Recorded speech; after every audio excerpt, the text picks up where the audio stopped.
Vincent van Gogh, born 1853, passed away 1890, was a Dutch painter whose life and work have come to symbolize the intense struggle between artistic vision and personal turmoil.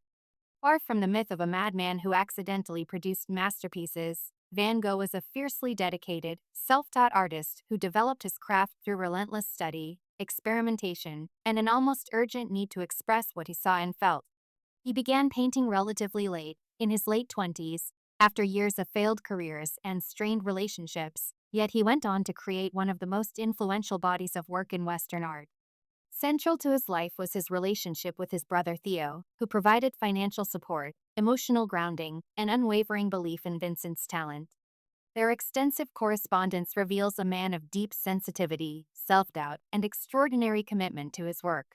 Despite periods of intense productivity, sometimes completing several paintings a week, Van Gogh struggled with deteriorating mental health, using painting as both an outlet and a lifeline. His artistic evolution was dramatic, from dark, earthy depictions of rural life to the luminous colors of Paris, and finally to the emotionally charged, rhythmically painted works of Arles, Saint Remy, and Auvers. His friendship with Paul Gauguin, culminating in the infamous Ear incident, marked a turning point in his psychological decline. In his final months, he produced a staggering number of paintings, reflecting both creative brilliance and inner instability. Van Gogh died at 37, largely unknown, leaving behind a legacy that would only be recognized after his death. Today, his work is celebrated for its emotional honesty, bold color, and visionary intensity, standing as a testament to a man who fought to find meaning, connection, and beauty in a world that often overwhelmed him. Today's theme: the myth of the suffering genius, and who Vincent van Gogh was grounded in. Thor, it's great to have you back with us. Your insights always bring such depth and clarity to these conversations, so thank you for joining again. Thank you. It's good to be back. I always appreciate the chance to dig into these stories and explore the layers beneath the surface. Van Gogh is one of those figures who keep revealing more the closer you look. Exactly. And that's why we're excited to continue this discussion with you. Your ability to cut through the myth and get to the human being behind the legend is something our audience really values. I'm glad to hear that. Van Gogh's life is often told in broad strokes, but the truth is far more nuanced and far more human. I'm looking forward to unpacking that with you today. Thor, we've all heard the story of Vincent van Gogh as the ultimate tormented genius, a man who painted masterpieces in a kind of ecstatic frenzy, driven by his own pain. But the interview you're analyzing points to something different. Who is Van Gogh really, once we peel away the myth? The first thing we need to do is dismantle the idea that Van Gogh was some kind of natural phenomenon, a man painting in a trance, guided by his madness. It's a romantic notion, but it isn't true. Van Gogh was grounded in work, systematic, almost ascetic work. He was a man who got up every day and painted as if his life depended on it. Not because suffering gave him wings, but because suffering threatened to break him. Art wasn't a romantic escape. It became a way to stay alive. So you're saying his suffering wasn't the fuel, but the backdrop? Exactly. The interview makes this very clear. The suffering wasn't the motor. It was a destructive force he constantly had to fight against. Discipline was the motor. He studied anatomy, perspective, Japanese prints, color theory. He copied the masters. He wrote hundreds of letters analyzing his own mistakes and goals. That's what makes him so deeply human. He wasn't a genius who painted despite his pain or because of it.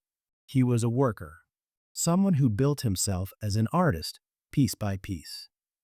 That's quite a different picture than the one we usually get. Yes, and it matters. Because when we reduce him to the suffering genius, we do two things. First, we romanticize psychological pain, as if it were some kind of creative superpower. Second, we erase all the work, all the effort, all the humanity. Van Gogh wasn't a mystery. He was a human being who struggled and who worked. And that might be the most inspiring thing of all. Second, how the myth of the suffering genius emerged. Thor, now that we've talked about who Van Gogh really was beneath the legend, I want to go deeper into the myth itself. How did this idea of Van Gogh as the ultimate suffering genius even arise? It feels so pervasive today that it's almost hard to imagine a time before it existed. It's a great question because the myth didn't appear out of nowhere. It was constructed slowly, then suddenly, and it grew out of a combination of grief, misunderstanding, and the cultural appetite for a tragic hero. The first architects of the myth were the people closest to him. After Vincent died, his brother Theo died just 6 months later. Theo's widow, Joanna van Gogh Bonger, inherited hundreds of paintings and thousands of letters. She understood something crucial. If Vincent was going to be remembered, he needed a story. And the story she leaned into was the one people already found irresistible: the misunderstood, tormented artist who suffered for his art. So the myth began as a kind of preservation strategy? Exactly. Joanna wasn't manipulating anything. She was grieving. She wanted the world to see Vincent's brilliance. And the most powerful way to do that was to frame him as a martyr of creativity. She published his letters, and those letters, raw, emotional, unfiltered, became the backbone of the myth. But here's the twist: the letters weren't meant to be literature. They were private reflections, full of self doubt, longing, and pain. When the public read them, they didn't see a man working through his struggles. They saw a tragic genius spiraling toward destiny. And I imagine the ear incident didn't exactly help. No, it became the perfect symbol. A single moment of crisis was turned into a defining narrative. Newspapers sensationalized it. Early biographers exaggerated it. And suddenly Van Gogh wasn't a disciplined, self-taught craftsman. He was the madman who cut off his ear. It's a story that sticks to because it's dramatic, cinematic, and easy to remember. But it's also deeply misleading. So the myth grew because it was emotionally convenient? Yes, and culturally convenient. In the late 19th and early 20th centuries, Europe was obsessed with the idea of the tortured artist. Think of it as the Romantic movement's afterglow. People wanted to believe that suffering produced genius, that madness and creativity were intertwined. Van Gogh fit that template a little too well. Or rather, people forced him into it. And once a myth like that takes hold, it's hard to undo. Exactly. It becomes self-reinforcing. Every painting is interpreted through the lens of suffering. Every brushstroke becomes a cry for help. Every color choice becomes a symptom. But the truth is far more grounded. Van Gogh wasn't a passive vessel for inspiration. He was a worker, methodical, analytical, relentless. His breakthroughs came from study, not from spirals. The myth is seductive, but the reality is more human. And honestly, it is more inspiring. Because it shows that greatness isn't born from chaos, it's built through effort. Precisely. And that's why it matters to challenge the myth. Not to diminish Van Gogh, but to honor him. To see him not as a tragic symbol, but as a person who fought for every inch of progress he made. Thor, we've talked about how the myth of Van Gogh as the suffering genius originally took shape. But what's striking is how alive that myth still is today. Museums, films, social media all seem to reinforce it. Why does this narrative continue to dominate? Because it's profitable, it's dramatic, and it's easy. The myth is a ready-made story that fits neatly into the way modern culture packages art.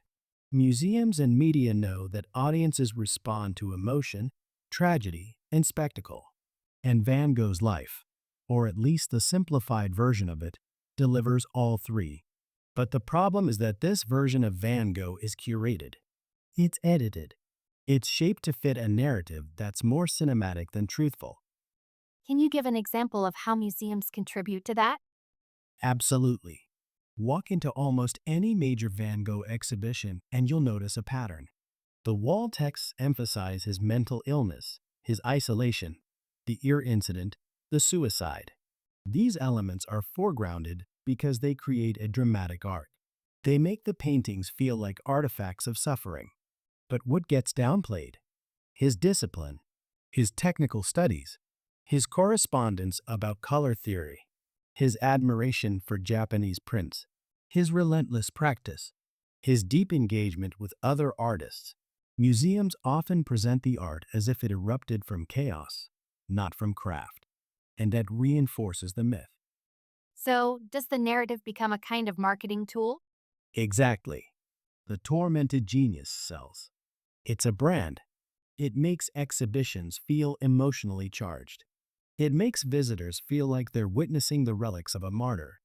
And in a world where museums compete for attention, that emotional hook is powerful. But it also flattens Van Gogh. It reduces him to his suffering, as if that's the only lens through which his work can be understood. And the media? How do they play into this? Media amplifies the myth even further. Think about how Van Gogh appears in films, documentaries, even YouTube thumbnails. He's almost always portrayed as wilted, unstable, painting in a frenzy. The camera zooms in on the brushstrokes as if they're physical evidence of madness. It's visually compelling, but it's not accurate. And social media takes it even further. Quotes are taken out of context. Paintings are paired with melodramatic captions. His life becomes a kind of aestheticized tragedy, a mood board of suffering. It's interesting. The myth becomes a filter that shapes everything we see. Exactly. And once that filter is in place, it's hard to remove. People start interpreting art through the myth instead of the other way around. A bright yellow field becomes mania. A turbulent sky becomes psychosis. A self-portrait becomes a cry for help. But these interpretations often ignore the letters where Van Gogh explains his choices in clear, rational, technical language. He wasn't painting symptoms. He painted ideas. So, the myth doesn't just distort his life, it distorts the art itself. Yes, and that's the tragedy. Because the real Van Gogh is far more interesting than the myth. He was thoughtful, disciplined, intellectually curious. He wasn't a passive victim of inspiration. He was an active builder of his own craft. When museums and media cling to the suffering genius narrative, they rob audiences of the chance to see the full human being, the worker, the thinker, the student of color and light. And maybe they rob us of something else too, the understanding that creativity doesn't require suffering. Exactly. That's the deeper consequence. When we glorify Van Gogh's pain, we send a message that suffering is the price of brilliance, that mental illness is a gateway to genius, that chaos is the birthplace of art. But Van Gogh's life shows the opposite. His suffering didn't make him great. His work did. His persistence did. His discipline did. And that's the story worth telling. Thor, we've talked about myth, the media, and the museums. But I want to bring this into the present. Modern psychology has evolved dramatically since Van Gogh's time. How does contemporary psychological understanding reshape the way we interpret his struggles? It reshapes everything. If you look at Van Gogh through a 19th century lens, you see madness, melancholy, fits, eccentricity. Those were the words available at the time. But modern psychology gives us a far more nuanced vocabulary, one that allows us to understand his suffering without romanticizing it. For example, instead of seeing his crises as proof of the tortured genius, we can understand them as symptoms of conditions that were untreated, misunderstood, and stigmatized. And that shift matters because it restores humanity. So, modern psychology helps us see him not as a symbol, but as a person? Exactly. It lets us move from myth to empathy. Today, psychologists look at Van Gogh's letters, his medical records, his behavior, and they see patterns, not mysteries. They see someone who likely lived with a combination of mood instability, trauma, and neurological vulnerability. But here's the key. Modern psychology doesn't use these labels to define him. It uses them to understand the context he was fighting against. That's a powerful distinction.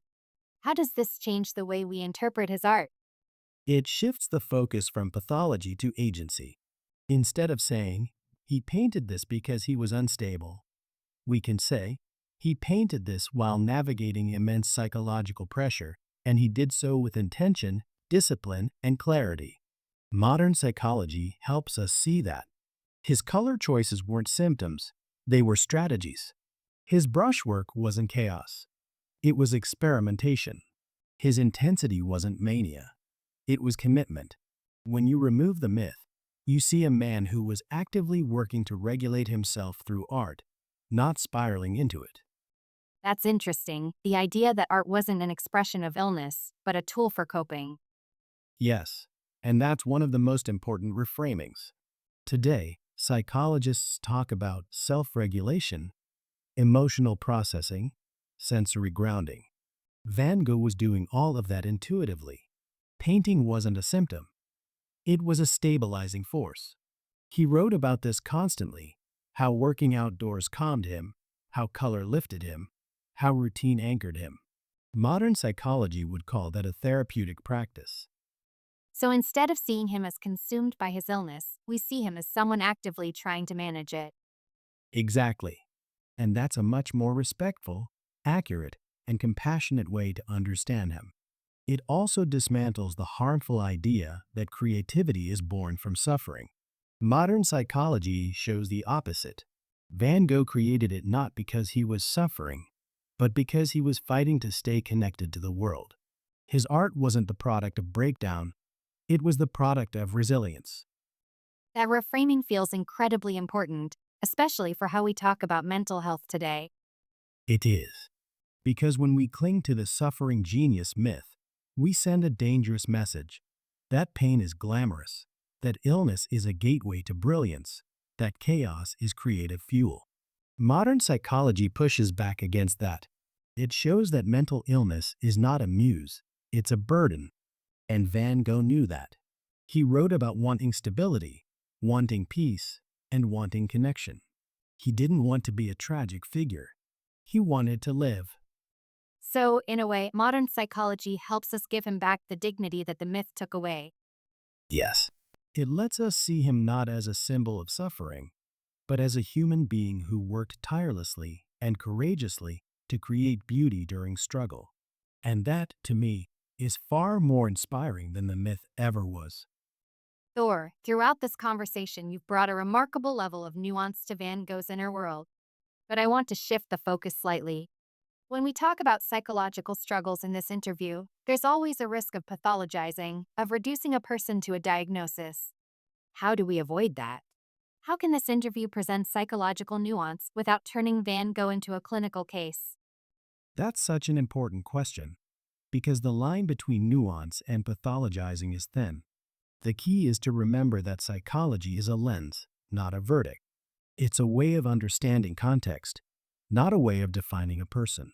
When we talk about Van Gogh's struggles, we're not diagnosing him. We're acknowledging the emotional landscape he lived in, the pressures, the vulnerabilities, the moments of crisis, without reducing him to those moments.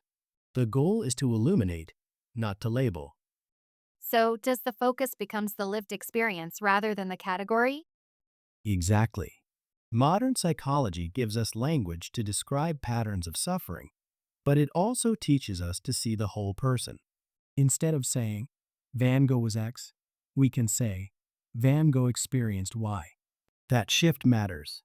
It keeps the emphasis on his humanity, not on a hypothetical diagnosis. It allows us to explore how he navigated emotional turbulence without implying that his identity was defined by it. And how does that shape the way we talk about his art? It changes everything. If we pathologize, we risk turning every brushstroke into a symptom. But if we approach his psychology with nuance, we can talk about how he used art as a stabilizing force, a way to regulate emotion, to find structure, to stay connected. We can say, he painted to ground himself. He worked to create order in moments of chaos. He sought beauty as a form of self-soothing. Those are psychological insights, but they're not pathologizing. They're compassionate. They show agency, not helplessness. That's a very different tone from the typical tortured genius narrative. Yes, because the tortured genius narrative is inherently dehumanizing. It treats suffering as spectacle. It implies that pain is glamorous or creatively necessary. And it turns the artist into a symbol rather than a person. Nuanced psychology is the opposite. It restores dignity. It shows that Van Gogh wasn't creating because he was suffering. He was creating while he was suffering, and often against that suffering. It reframes him as someone who fought for clarity, not someone consumed by chaos. So, the interview can acknowledge his struggles without sensationalizing them. Exactly. We can talk about the emotional weight he carried, the instability he feared, the loneliness he wrote about, the moments of crisis that frightened him.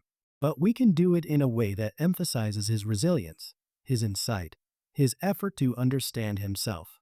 We're not diagnosing him, we're witnessing him. And that approach also feels more responsible for the audience. It is. Because when we avoid pathologizing, we avoid reinforcing harmful myths, like the idea that mental illness is a prerequisite for creativity, or that suffering is somehow noble. Instead, we show that creativity can be a lifeline, that discipline can coexist with vulnerability, that an artist can struggle deeply and still act with intention, clarity, and purpose. That's the kind of psychological nuance that honors Van Gogh rather than exploiting him. So, in the end, it's about telling the truth, not the myth, not the diagnosis, but the human story. Exactly. And the human story is always richer. Van Gogh wasn't a case study. He wasn't a symbol. He was a person trying to make sense of his world, using the tools he had: color, light, letters, work. If we hold on to that, we can talk about his psychological reality with honesty and compassion, without ever reducing him to it. Thor, the way you talk about Van Gogh with nuance, with care, without reducing him to a diagnosis, it naturally shapes the tone of the interview. But I'm curious about something else. How does this approach influence the visual language of the interview? How do we show psychological depth without slipping into cliches or pathologizing imagery? That's a crucial question, because visuals can either reinforce the myth or dismantle it. If we're not careful, we fall into the same traps we're trying to avoid: the swirling skies, the trembling close ups, the madness montage. Those images are dramatic, but they're reductive. To present psychological nuance, visual language must be grounded, observational, and respectful. It should mirror the way we're talking about him, not as a spectacle, but as a human being navigating complexity. So, what does that look like in practice? It means shifting from symbolic exaggeration to textural honesty. Instead of dramatizing his inner world, we show the world he inhabited, the landscapes he walked through, the rooms he worked in, the letters he wrote. For example, instead of swirling camera movements, we use steady, contemplative shots. Instead of harsh lighting to mimic madness, we use natural light that reflects the environments he painted. Instead of zooming into brushstrokes as if they're evidence of instability, we show them as part of a deliberate craft. The visuals should echo the idea that Van Gogh was not a chaotic force. He was a worker, a thinker, a man trying to make sense of his world. That feels much more intimate than sensational. Exactly. Intimacy over spectacle, presence over performance. We're not trying to illustrate his suffering. We're trying to understand his experience. One powerful way to do this is through letters. When we show his handwriting, his sketches, his corrections, we're not pathologizing, we're witnessing. The letters become a visual anchor for his emotional reality, not a diagnostic tool. And visually, they slow the viewer down. They invite reflection instead of reaction. What about the interview footage itself? How does this approach shape the way you appear on screen? This interview should feel grounded and human. No dramatic shadows, no overly stylized backdrops. The visual tone should match the psychological tone: calm, clear, and compassionate. That means a stable frame, soft, natural lighting, a setting that feels lived in, not theatrical, space for breath and silence. When the visuals are gentle, the audience is more open to nuance. They're not being pushed toward a predetermined emotional reaction. They're being invited into a conversation. So, visual language becomes a kind of ethical stance. Absolutely. The way we interview is part of the message.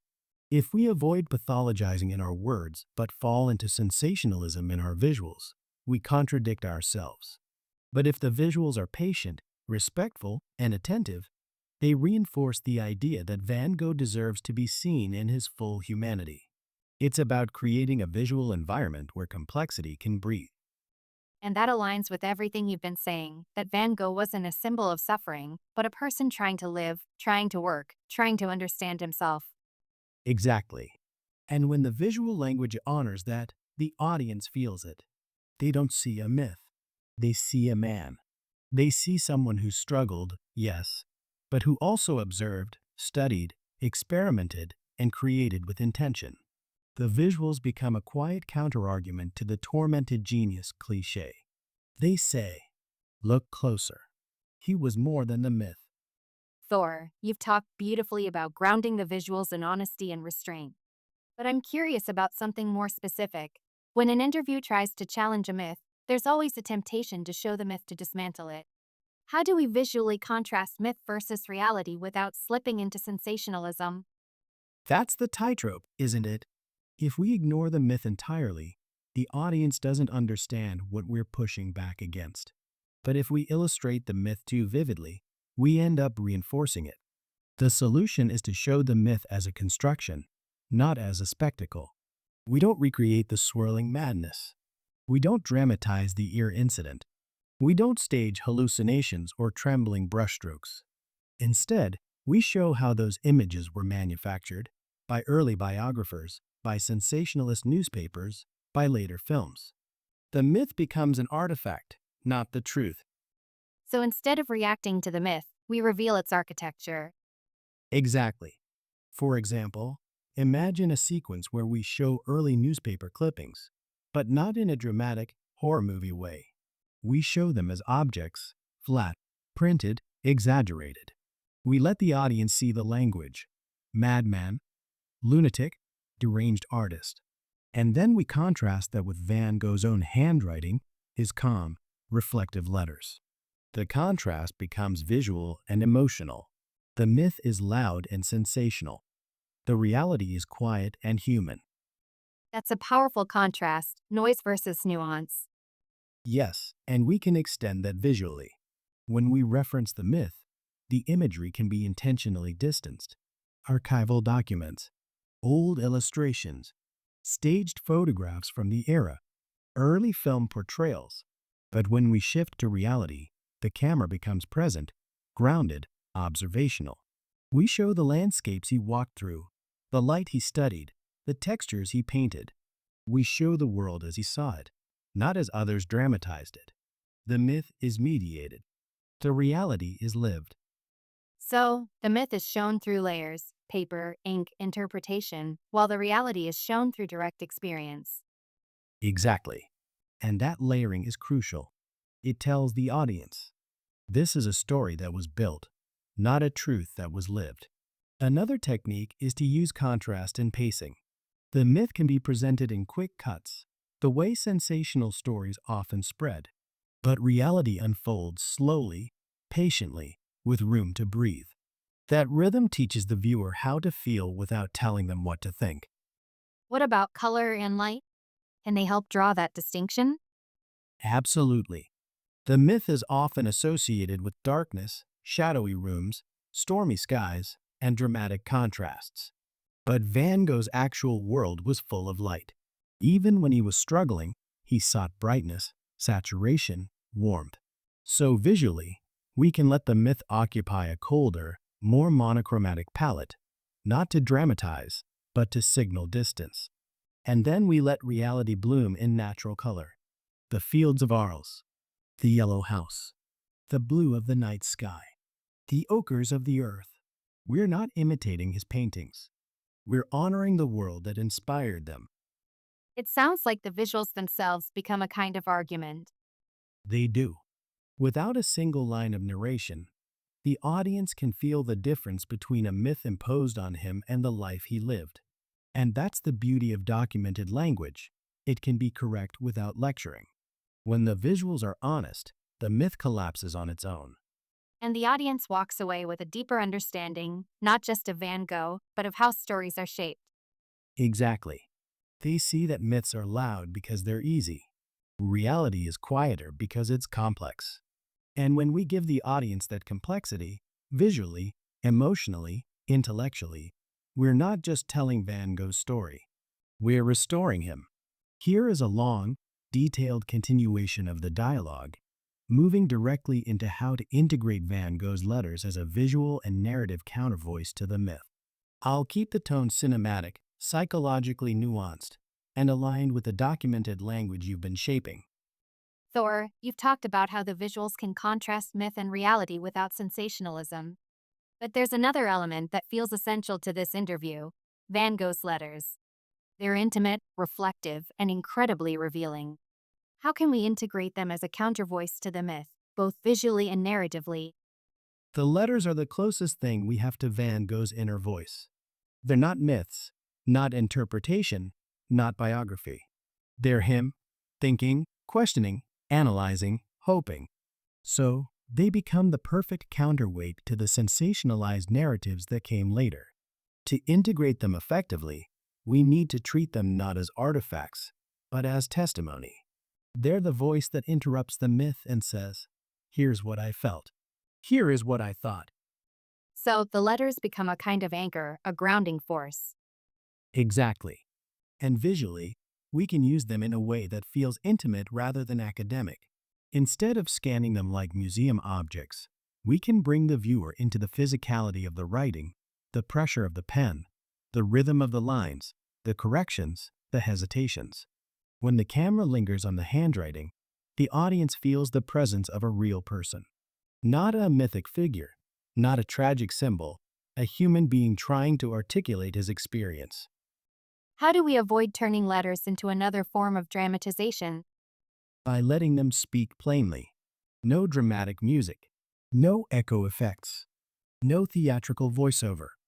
The power of the letters is their clarity. Van Gogh wrote with precision, with honesty, with a kind of emotional intelligence that cuts through time. So, the voice reading the letters should be calm, grounded, almost conversational, as if he's sitting across from us, explaining his choices, his doubts, his hopes. And visually, we pair the letters with the world he described, the fields he walked through, the cafes he sketched, the light he studied, the colors he obsessed over. The letters become a bridge between his inner world and the outer world he painted. It sounds like the letters can correct the myth simply by being present. They do. For example, when the myth says he painted in a frenzy, we can cut to a letter where he writes about studying color theory for hours. When the myth says he was isolated, we show a letter where he describes conversations with other artists. When the myth says he was consumed by madness, we show him analyzing his own technique with clarity and discipline. The letters dismantle the myth not by arguing with it, but by revealing a fuller truth. And visually, how do we make that contrast clear without being heavy handed? We let the myth appear as noisy headlines, caricatures, exaggerated portrayals, and then we let the letters appear as signal. Clean, steady, unadorned. Imagine a sequence where we see sensational newspaper clippings calling him deranged, and then the screen cuts to a quiet shot of his handwriting. "I am seeking. I am striving. I am in it with all my heart." No commentary needed.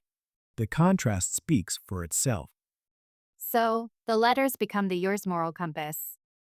Yes, they guide the tone, the ethics, the emotional truth. They remind us that Van Gogh wasn't a mythic figure spiraling into chaos. He was a man trying to understand himself, trying to work, trying to stay connected. The letters give him back his voice. And when we let that voice speak, the myth loses its power. Thor, we've talked about visuals, pacing, and the emotional weight of the letters. But sound design is just as powerful in shaping how an audience feels. How can sound support the letters as a countervoice to the myth, without slipping into melodrama or sentimentality? Sound is one of the most subtle tools we have, and because it's subtle, it can either elevate the letters or draw them. If we want the letters to function as a countervoice, a grounding, human presence, then the sound design must create space for them, not overwhelming them, not dramatize them, just hold them. The key is restraint. Silence, softness, and texture become more important than music or effects.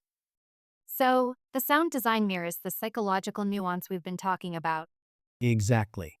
When the myth appears, the sensational headlines, the exaggerated portrayals, the sound can reflect that world.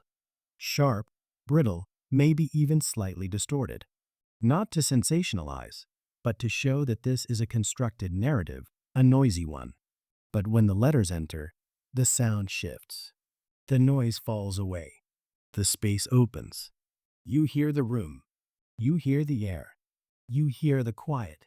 The letters become a moment of clarity, and the sound design makes that clarity audible. What does that sound like in practice? Imagine this. We're showing a montage of early newspaper clippings calling him mad, unstable, deranged. The sound is thin, metallic, almost papery, like the rustle of old archives.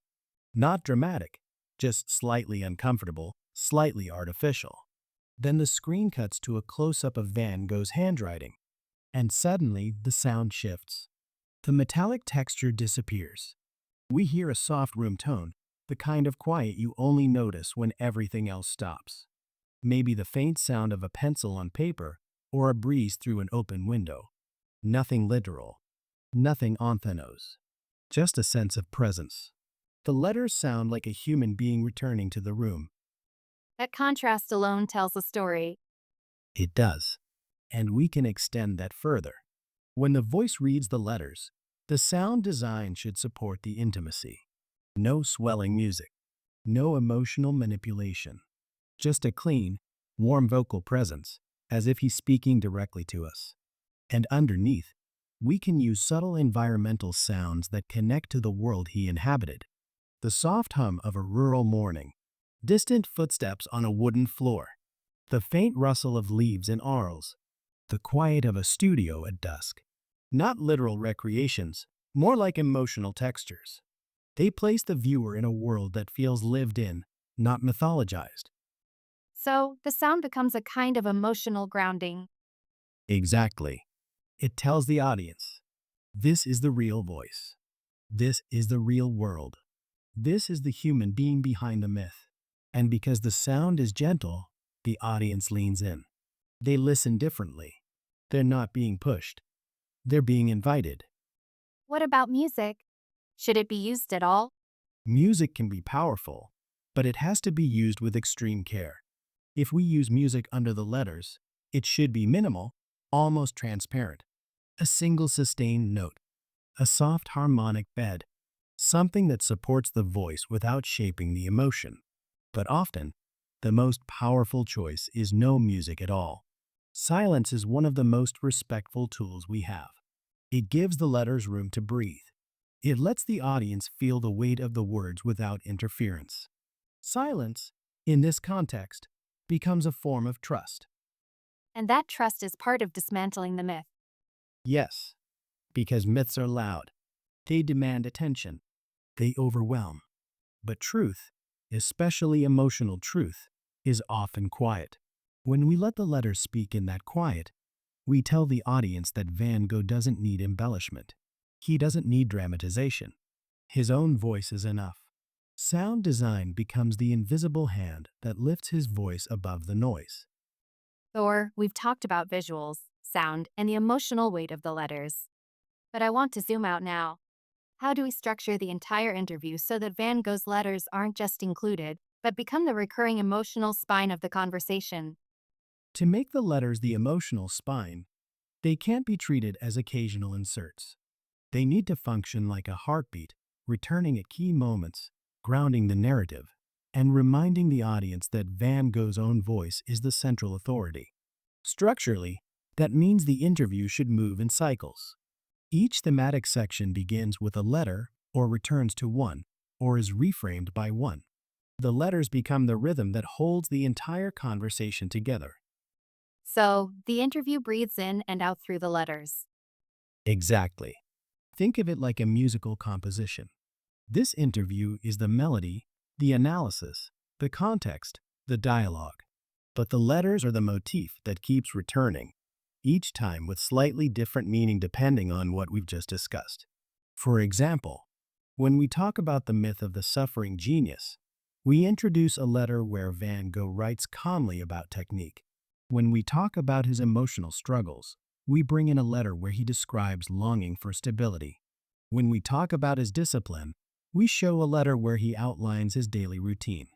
The letters don't interrupt the interview, they deepen it. And the placement of the letters shapes the emotional arc. Yes, the letters can open a section, close a section, or even contradict a section. They can act as a counter voice, a clarifying voice, or a grounding voice. Here's one way to structure it. First, the opening. The first letter as an invitation. We begin with a short excerpt, something reflective, something that shows Van Gogh thinking, not suffering. This sets the tone. The film is guided by his voice, not by the myth. Second, myth versus reality section. After discussing the myth, we return to a letter where he writes about studying color theory or perspective.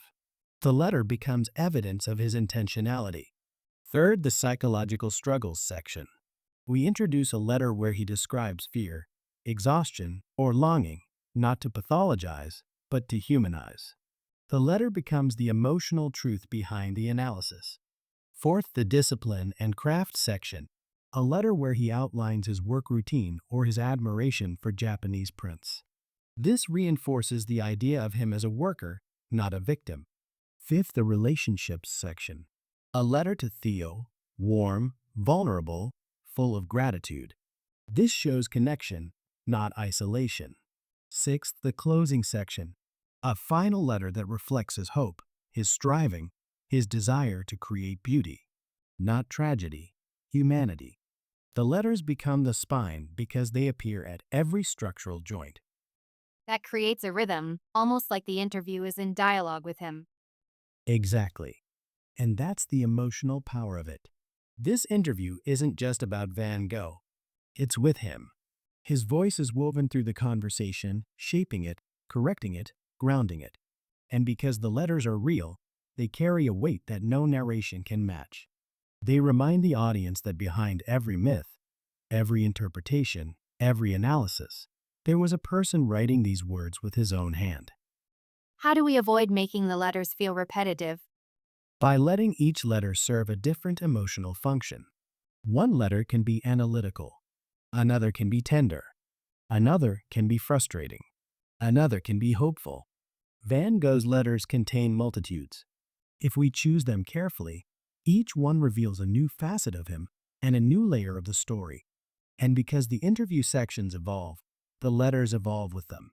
The audience begins to anticipate them, not as interruptions, but as moments of truth. So, the letters become the emotional through line, the thing the audience keeps returning to. Yes, they become the spine because they're the most honest voice in the interview. They're the antidote to the myth. They're the counter-narrative. They're the human presence that keeps the interview from drifting into abstraction.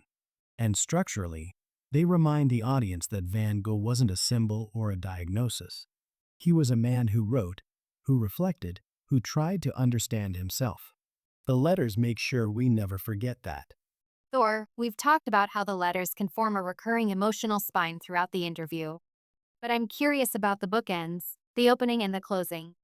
How can we use Van Gogh's letters to frame the entire interview in a way that feels emotionally honest and thematically coherent? The opening and closing are where the letters can have the greatest impact. They set the tone and they leave the echo. If the letters are the emotional spine, then the first and last letters are the heartbeat, the moments that define how the audience enters and exists Van Gogh's world. To open with a letter is to begin with his voice, not ours.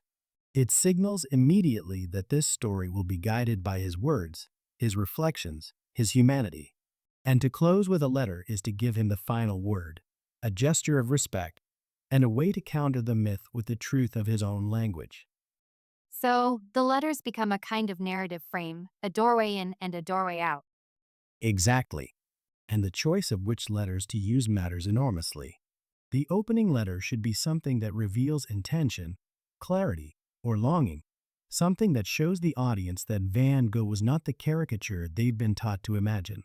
For example, A letter where he writes about striving, about learning, about wanting to understand color or light. Something that shows his mind at work, not in crisis. The closing letter, on the other hand, should carry emotional resonance, not tragedy, but humanity.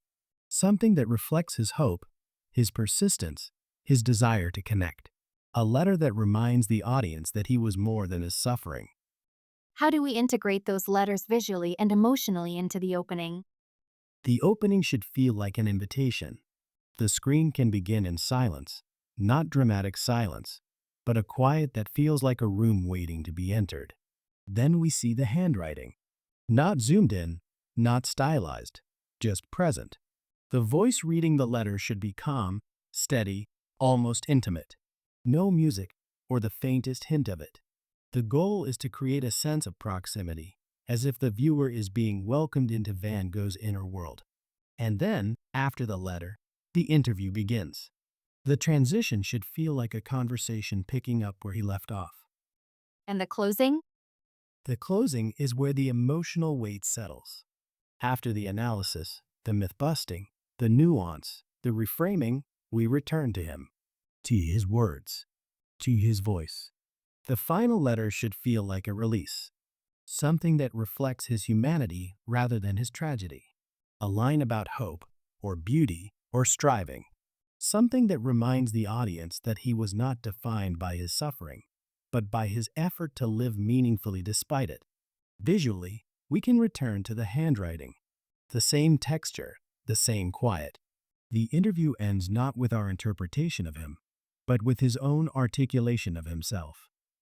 So, the letters don't just frame this interview, they restore his agency. Exactly.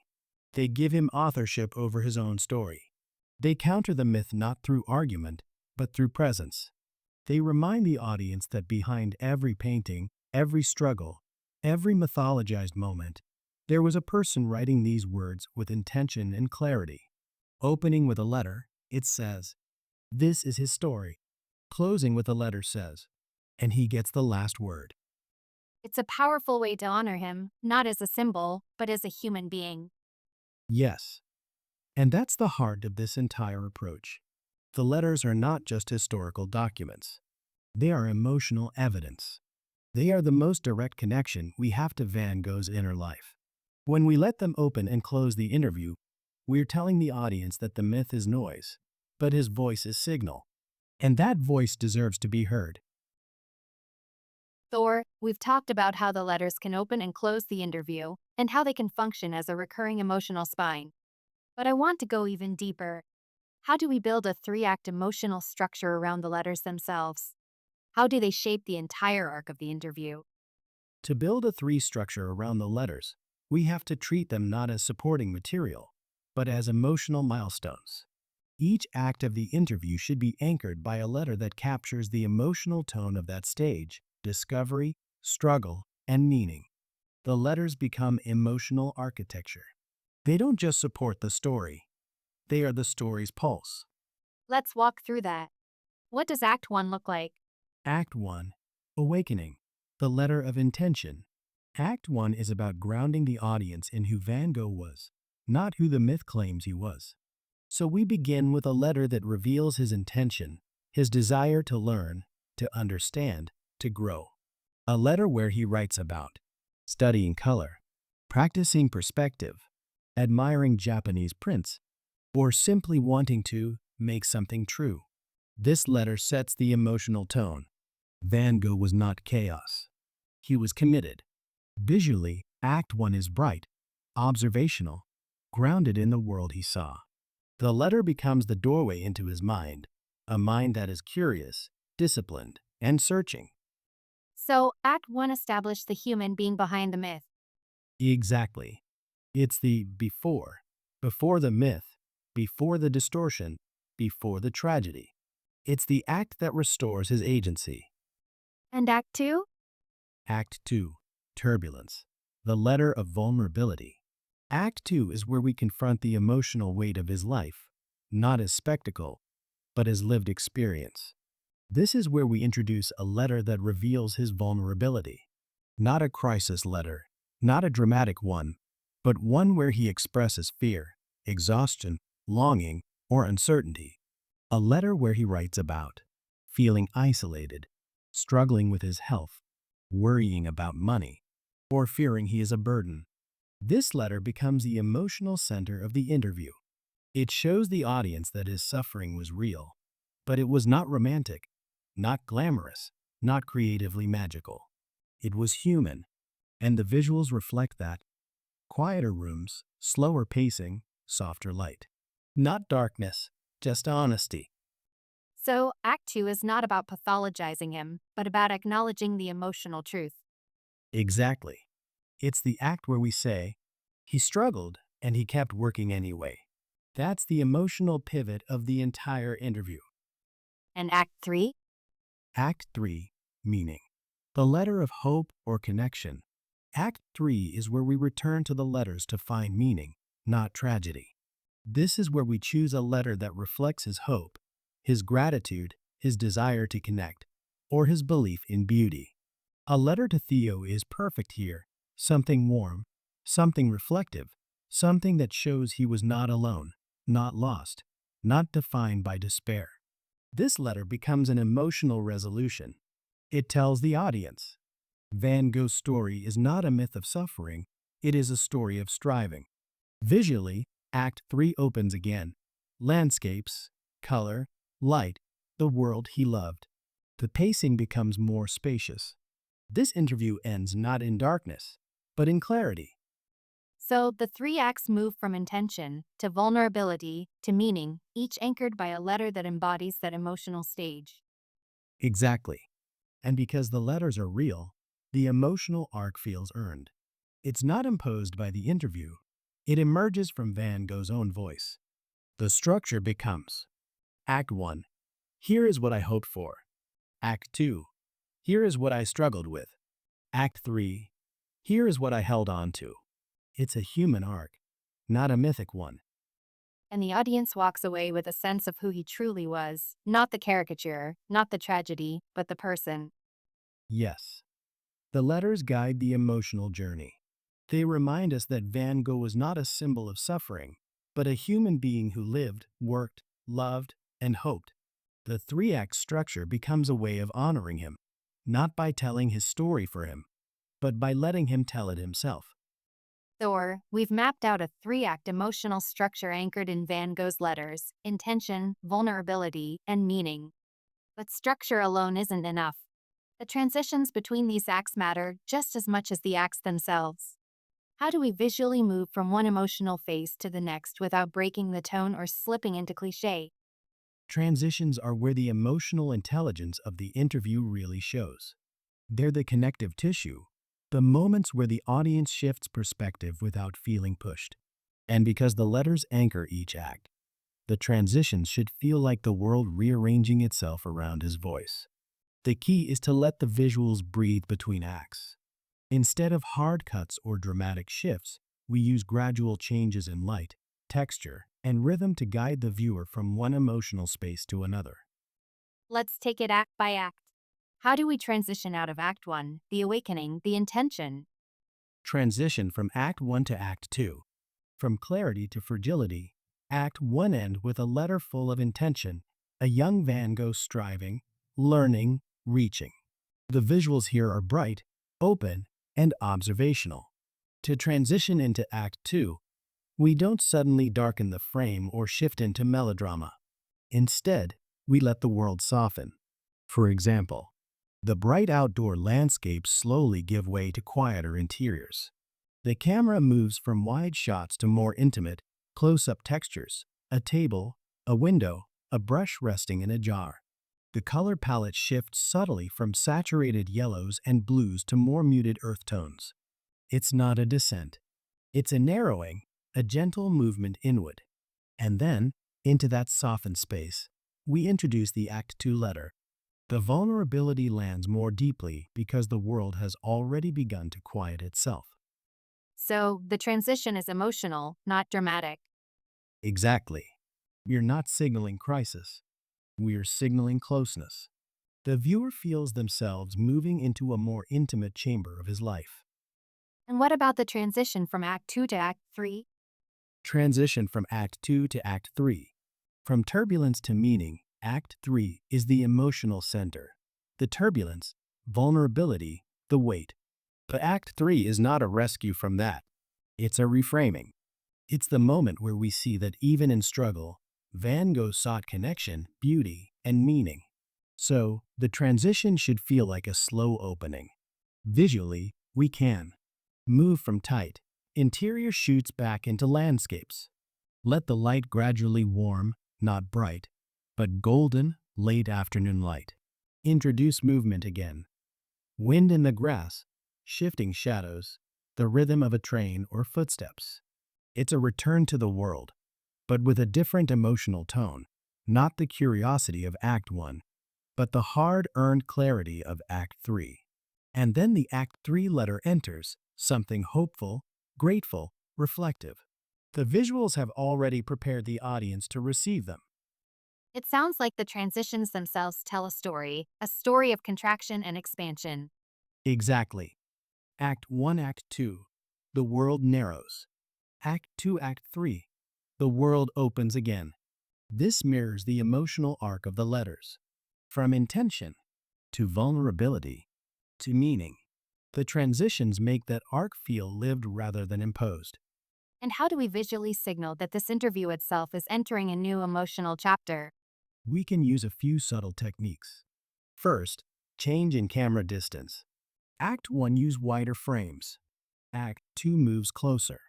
Act 3 finds balance, medium shots that feel grounded.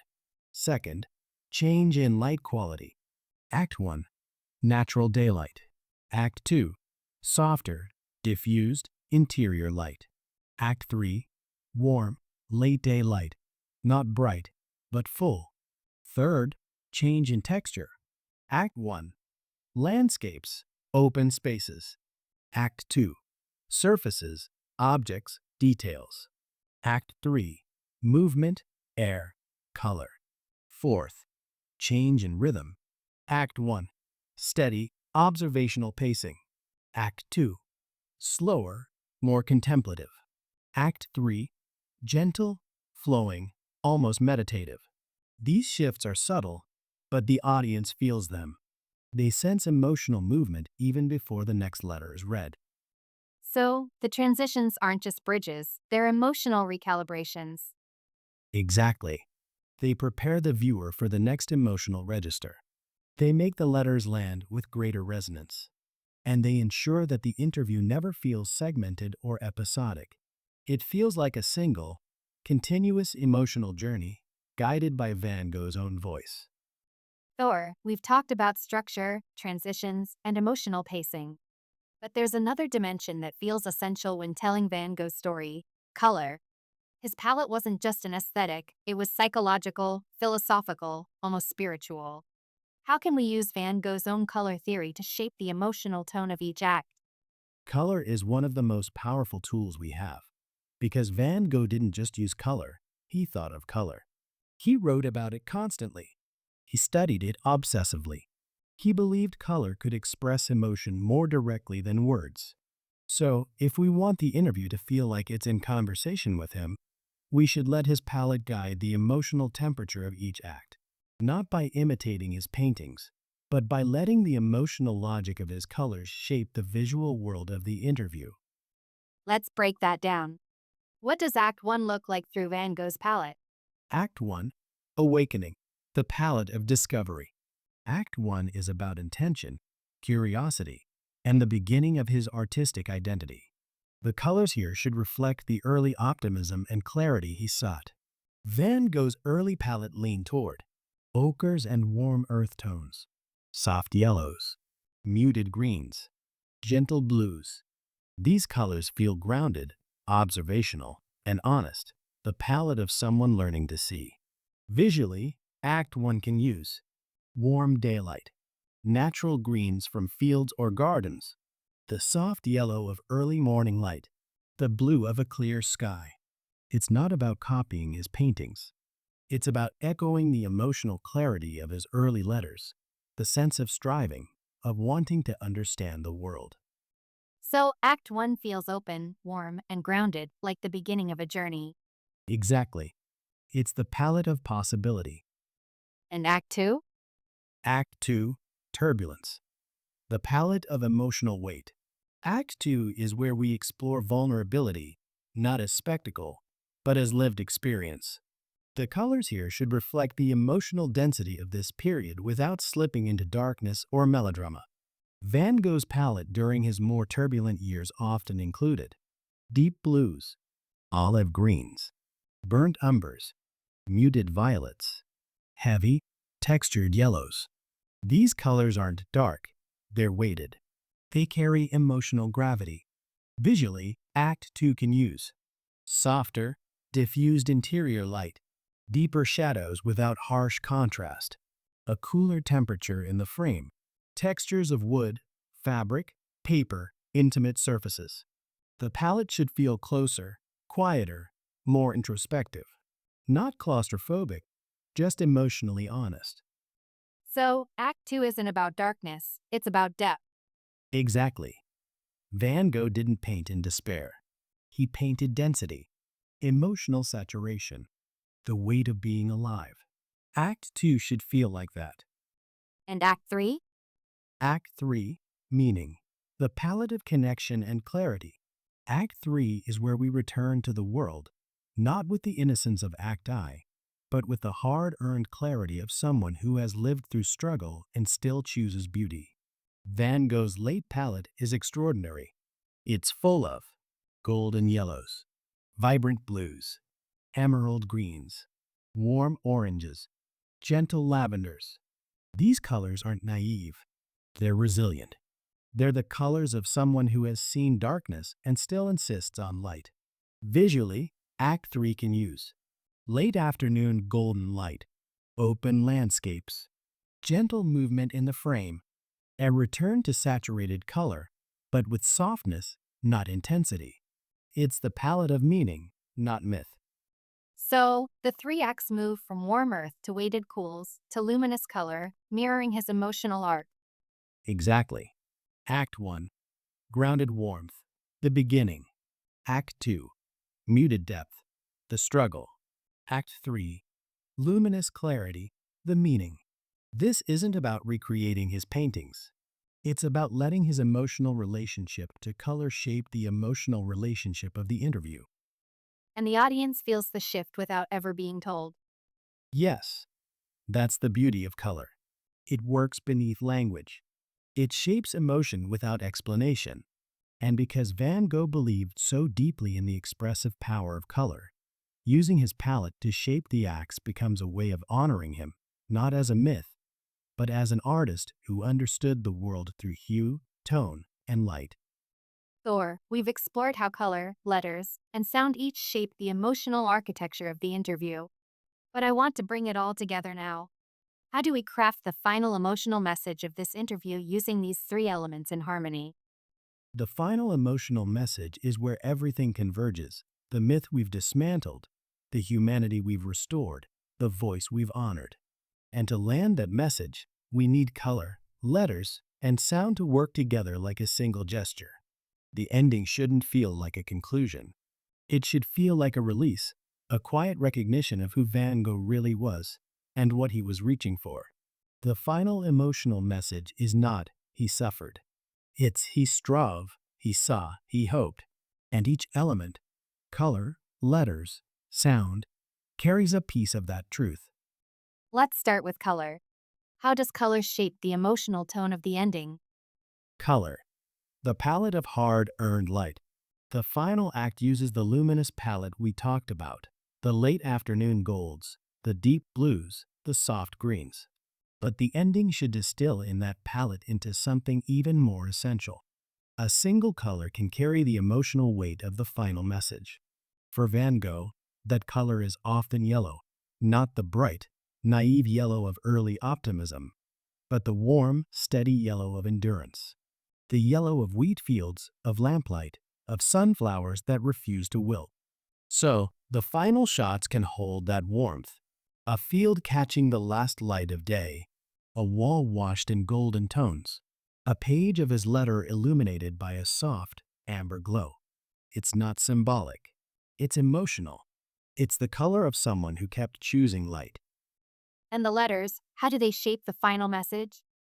Letters. The final word. The final breath.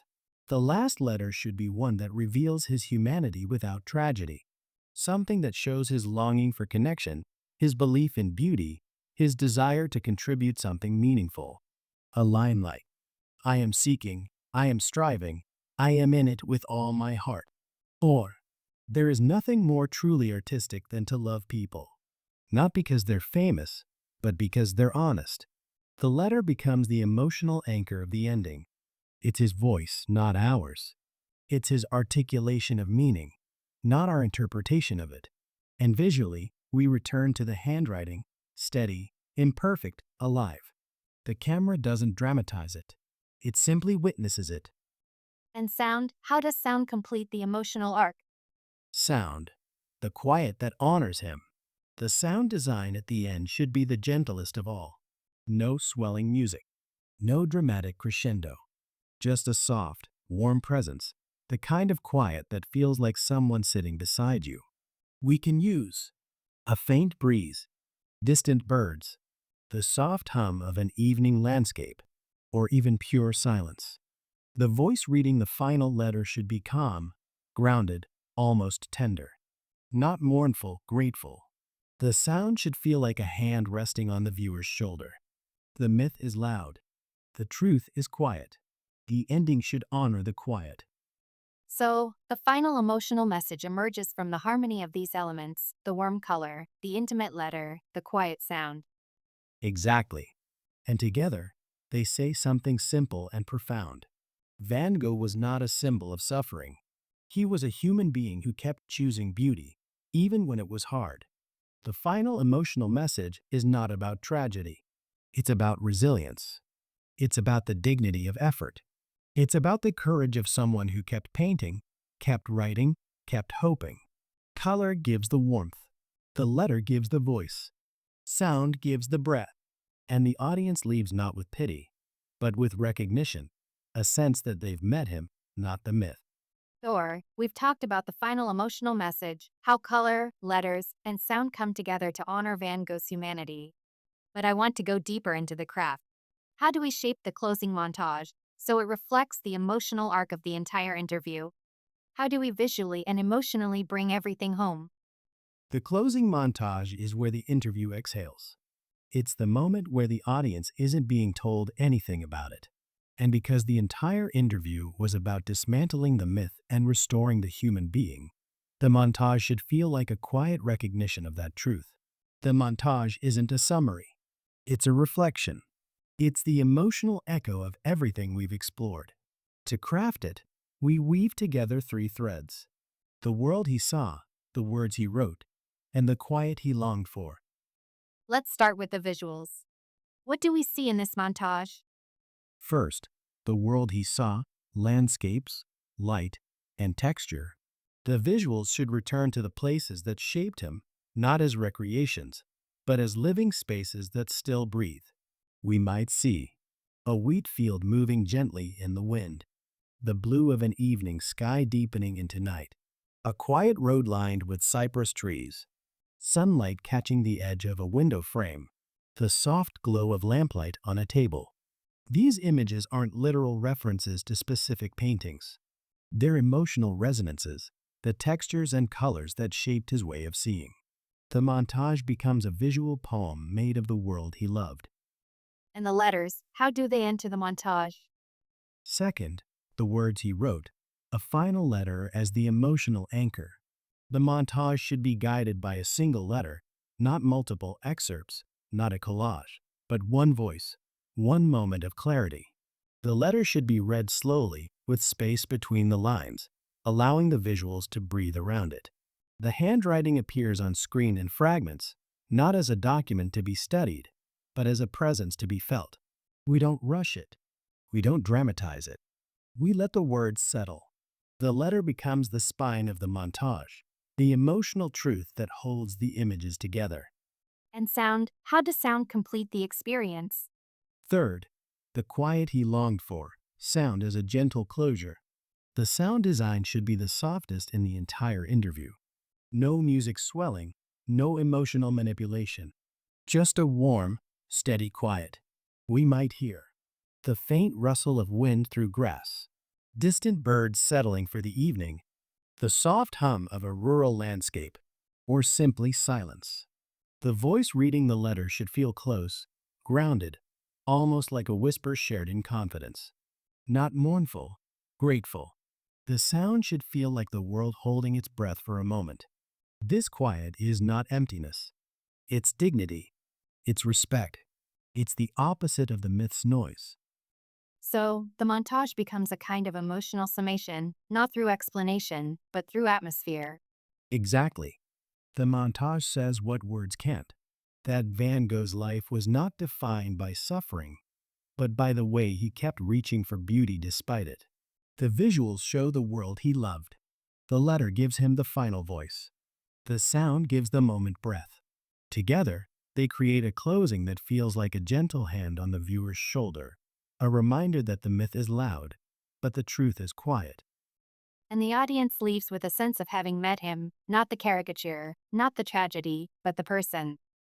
Yes, that's the goal. The closing montage isn't about Van Gogh's death. It's about his life, the way he saw, the way he hoped, the way he tried.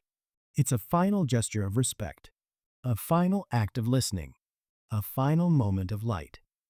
19. Designing the final shot so it lingers in the viewer's memory. Thor, the closing montage gives the audience a final emotional arc, a kind of soft landing. But the final shot is something else entirely. It's the last image they carry with them, the one that stays in the mind long after the screen fades. How do we design that final shot so it truly lingers? The final shot is the interview last gesture, its final breath. It shouldn't be loud or symbolic or clever. It should feel inevitable, like the only possible ending after everything we've explored.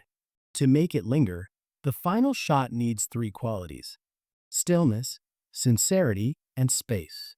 Stillness gives the viewer time to absorb. Sincerity gives the moment emotional truth. Space gives the audience room to feel. And all three should be shaped by the same elements we've been weaving throughout the interview: color, letters, and sound. Let's break that down. What does stillness look like in this context? Stillness, a frame that breathes. Stillness doesn't mean nothing is happening. It means nothing is insisting. The final shot should be a frame that holds itself quietly without pushing emotion. For example, a wheat field in late daylight, barely moving. A window with soft yellow light spilling across a table. A page of his letter resting under the glow of a lamp. The sky shifting slowly from blue to indigo. The stillness allows the viewer to project themselves into the frame. It becomes a space of reflection rather than instruction. And sincerely, how does that shape the final image? Sincerity, an image that doesn't perform. The final shot shouldn't feel staged or symbolic. It should feel like a moment of the world simply being itself. Van Gogh's art was never theatrical. Even at his most expressive, he was painting what he saw, not what he wanted to dramatize. So, the final shot should honor that honesty. For example, if we end on a letter, we don't stylize it. We don't zoom dramatically. We don't add artificial texture. We simply let the handwriting sit in the frame, illuminated by warm, natural light. If we end on a landscape, we don't heighten the colors. We let the world speak in its own tones. Sincerity is what makes the image feel true. And the idea of space, what does that mean for the final shot? Space, a moment that lets the audience feel. Space is the emotional room the shot gives the viewer. It's the difference between a shot that ends the interview and a shot that stays with the viewer. To create space, the final shot should hold longer than expected, allow silence or near silence, avoid cutting away too quickly, let the viewer's own thoughts rise. It's in that extra beat, that breath, where the lingering happens. So, what might the final shot be? There are a few possibilities, each carrying a different emotional resonance, but all aligned with the interview's tone. Option 1. The letter in warm light. A close, steady shot of a letter, not the whole page, just a fragment of handwriting. The light is golden, late afternoon. The ink is slightly faded. The world is quiet. This ending says. His voice remains. Option 2. A wheat field moving gently. A wide shot of a wheat field catching the last light of day. The wind moves softly. The sky is deepening. Nothing else happens. This ending says, the world he loved continues. Option 3. A window with light spilling in. A simple interior, a table, a chair, and a window. Light shifts slowly across the surface. This ending says, there is stillness after struggle. Option 4. The sky turning blue to indigo. A slow, unbroken shot of the sky transitioning into evening. This ending says, beauty endures. Each option lingers because it's quiet, honest, and open. And sound? How does sound support that final image? The sound should be the softest in the entire interview. A faint breeze, a distant bird, the quiet hum of evening, or pure silence. The voice reading the final line of the letter should fade naturally, not abruptly. The sound should feel like the world is settling. The final shot lingers because the sound doesn't rush it away. So the final shot becomes a kind of emotional echo, the last note of the interview's music. Exactly. The final shot says, this is who he was. This is the world he saw. This is the quiet truth beneath the myth. And because it's gentle, the viewer carries it with them long after the screen fades. Thor, we've shaped the final shot, the stillness, the warmth, the quiet. But the narrator's last lines matter just as much. How do we write something that complements that image without overpowering it? The narrator's final lines should feel like a whisper, not a statement. They shouldn't explain the image or summarize the interview. They should simply meet the image, gently, respectfully, and then step back. The key is restraint. A few words that echo the emotional truth of the moment. That Van Gogh's life was not defined by suffering, but by the way he kept reaching for light.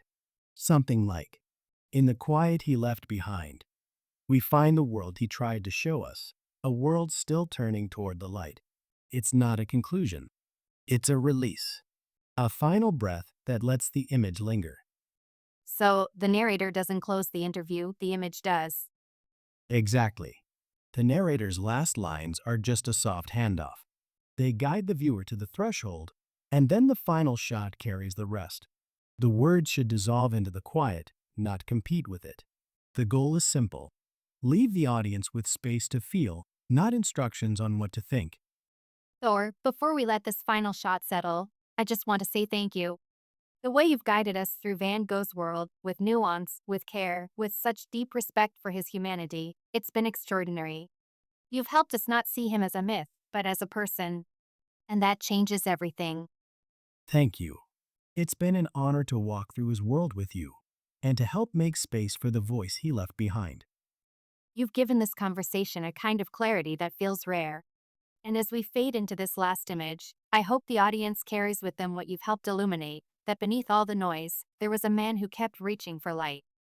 If they feel that, even for a moment, then we've done something worthwhile.